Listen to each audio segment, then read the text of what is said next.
നിങ്ങളെ ഏറ്റവും പുതിയ ജ്യോതിഷമൊക്കെ അറിയാൻ ഈ ചാനൽ സബ്സ്ക്രൈബ് ചെയ്യുക. ദൈവികമായിട്ടുള്ള അറിവുകൾ നിങ്ങളെ തേടി വരുന്നതായിരിക്കും. നേരെ വീഡിയോയിലേക്ക് നമ്മൾ ജ്യോതിഷത്തിൽ ദിവസവും നിരവധി മാറ്റങ്ങൾ വരുന്നുണ്ട്.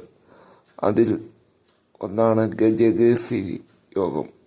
ഇതിന് യോഗമുള്ള ചില നാളുകളുണ്ട്.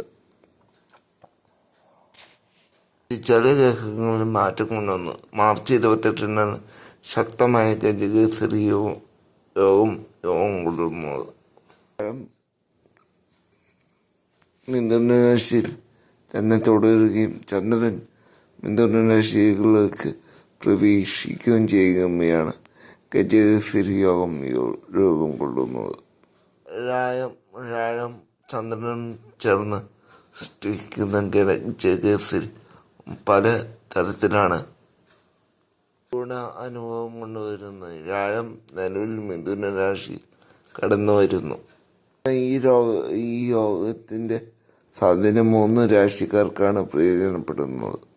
നിങ്ങളുടെ ജാതകത്തിൽ ഗജകേസരി യോഗം സമ്പൂർണവും ആഡംബര ജീവിതത്തിൽ കൊണ്ടുവരും. സാമ്പത്തിക സ്ഥിതിയും സമൂഹത്തിലും നേടാൻ ഇത് പ്രയോജനപ്പെടും. മകരം രാശി തിരുവാതിര പുണർതം ഗജകേസരി യോഗം പല വിധത്തിലുള്ള ആനുകൂല്യമാണ് കൊണ്ടുവരുന്നത്. യോഗമാണ് കൊണ്ടുവരുന്നത്. ഭാവത്തിലാണ് ഇത് കൊണ്ടുവന്നത്. ജീവിതത്തിൻ്റെ പല മേഖലയിൽ ഉയർച്ചയും പല കാര്യങ്ങൾ എളുപ്പത്തിൽ സാധിക്കാനും സാമ്പത്തികമായി വളരാനും ആഡംബര ജീവിതം നയിക്കാനും സുഖജീവിതം നയിക്കാനും ഒക്കെ സാധിക്കുന്ന ഒരു കാലഘട്ടമാണിത്.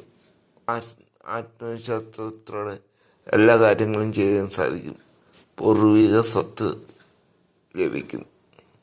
ജീവിതത്തിൽ സന്തോഷവും സമാധാനവും കൊണ്ടുവരുന്നു.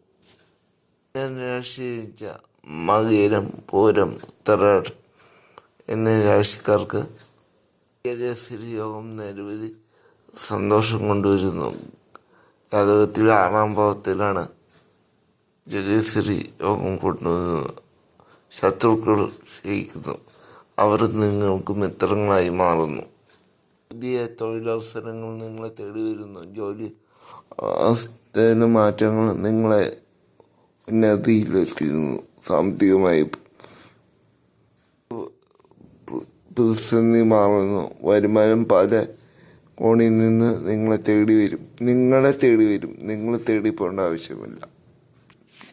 കന്യാരാശിക്കാർക്ക് ചിത്രം, അത്തം,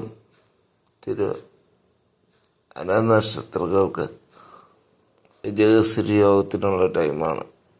ഈ 3 രാശിക്കാർക്കാണ് ഗജകേസരി ഉള്ളത്. അപ്പോൾ കൂടുതൽ ജ്യോതിഷ അറിവുകൾക്ക് വേണ്ടി ഈ ചാനൽ സബ്സ്ക്രൈബ് ചെയ്യുക.